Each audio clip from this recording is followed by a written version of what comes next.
Daily action departmental, या तो तुरंत सस्पेंड डिसमिसल, वो एक। दूसरा, उसके खिलाफ में क्रिमिनल प्रोसिक्यूशन ऑर्डर करने का। उसके बगैर ये ब्लैक शिप्स को हम मतलब ठीक मैसेज नहीं जाएगा, हम ये जुडिशियल सिस्टम को ठीक नहीं कर पाएंगे। तो आज तक जो ये घुमाते थे जज के खिलाफ कंप्लेंट करा तो कंटेम्प्ट हो जाएगा, मतलब बोलने का नहीं, हमको करप्शन करने देने का करने का, आपने बोलने का।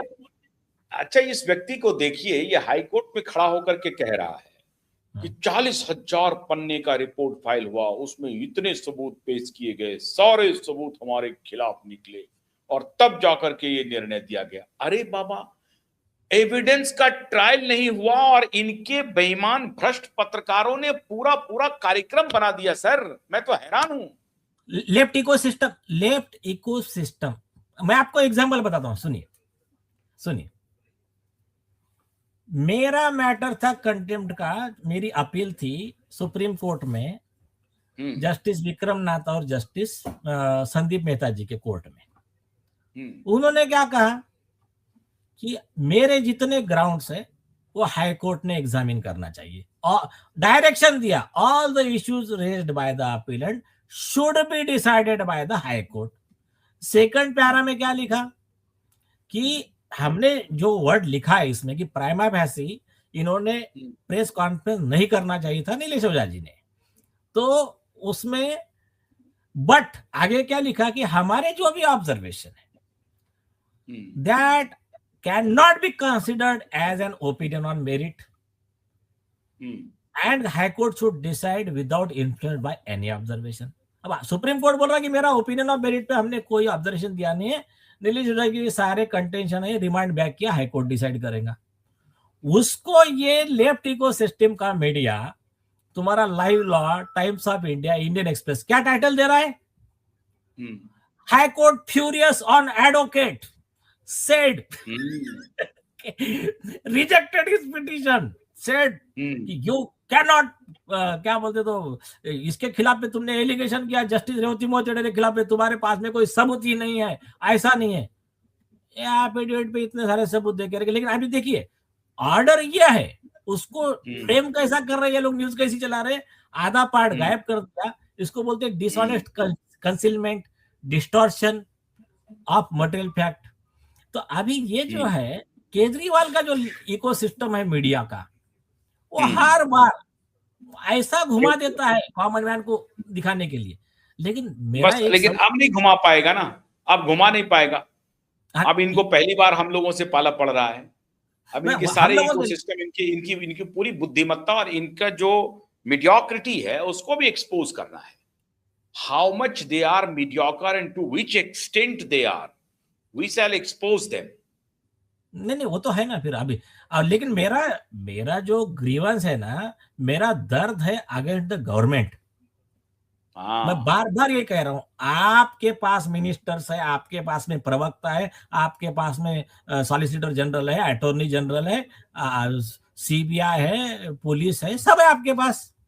आप क्या कार्रवाई कर रहे हो इन पे? आप क्या स्टेप्स ले रहे हो? और आधी कार्रवाई करके छोड़ दे रहे हो।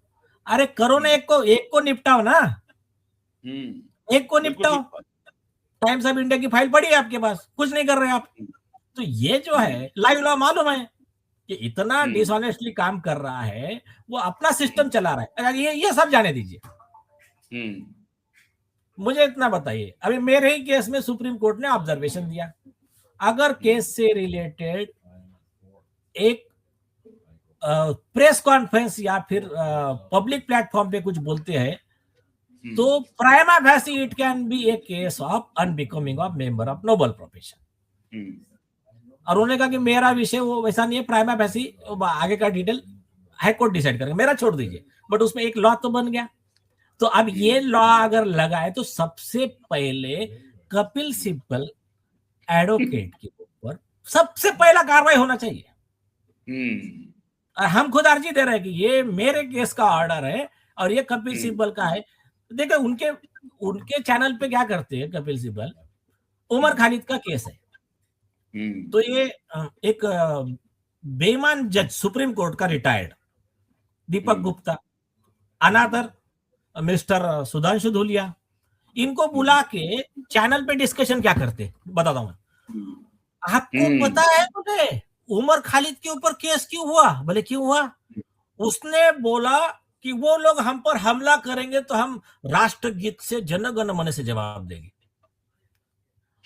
तुषार मेहता साहब ने सुप्रीम कोर्ट में धोया ऐसा बेईमान, मतलब ये आप डिस्टॉर्टेड आधी चीजें बना के लोगों को गुमराह करते, पर ठीक है, लेकिन ये एक दिखा रहे।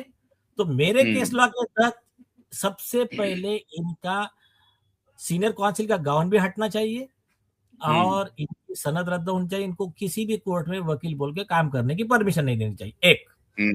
दूसरी, जो जज उनके वहां पर आकर बैठते हैं, सुधांशु धूलिया, दीपक गुप्ता, ये क्यों नहीं टोक रहे इनको? तो 107 में abetment, act of commission, act of omission, 120B of IPC, 107 of IPC, वो दोनों भी को कॉन्स्पिरेटर इसमें। दीपक गुप्ता करके जो जज है ना, सुप्रीम कोर्ट से रिटायर्ड हुए, ये तो बहुत बड़े इंक्वायरी का विषय। इन्होंने क्या किया, सुप्रीम कोर्ट के रिकॉर्ड चुराया एक्चुअली, जला दिए। इनके खिलाफ कंप्लेंट फाइल किया हमने, और हमको रजिस्ट्री से इंफॉर्मेशन दिया, और हमको खास करके चीफ जस्टिस ऑफ इंडिया के ऑफिस से इंफॉर्मेशन दिया। अब मैं उनके बेचारे का नाम नहीं लेता जिन्होंने हमको हेल्प किया था, सीजीआई ने, बट हमको पूरा सर्टिफाइड कॉपी दिया जिससे साबित हो गया कि ये फ्रॉड है दीपक गुप्ता। हमने फाइल किया कंप्लेंट, उनके खिलाफ में न्यूज चला कि सुप्रीम कोर्ट का जज निकला चोर, दीपक गुप्ता, बाद में फिर अनिरुद्ध बोस और रोहित टंडन। कोई जवाब नहीं आज तक। हो गया। अब हमको सैंक्शन टू प्रोसिक्यूट मिला, ठीक है, हम जरा थोड़ा दूसरे प्रोफेशनल असाइनमेंट में बिजी थे, फाइल कर रहे हैं उनके ऊपर भी केस फाइल। तो दूसरे मुद्दे पे आते हैं। अब ये लोग वहां बैठ के ये काम कर रहे हैं और उनके इकोसिस्टम को बढ़ावा दे रहे हैं। ये दीपक गुप्ता, इनकी बुद्धि की लेवल मतलब पता है आपको क्या है? ये जजमेंट में लिख रहा है पर्सन कि फली नरीमन एक अलग आइडेंटिटी है, रोहिंटन नरीमन एक अलग आइडेंटिटी है, तो भले ही वो उसका पिता है पर ये उसकी केस सुन के उसमें ऑर्डर कर सकता है।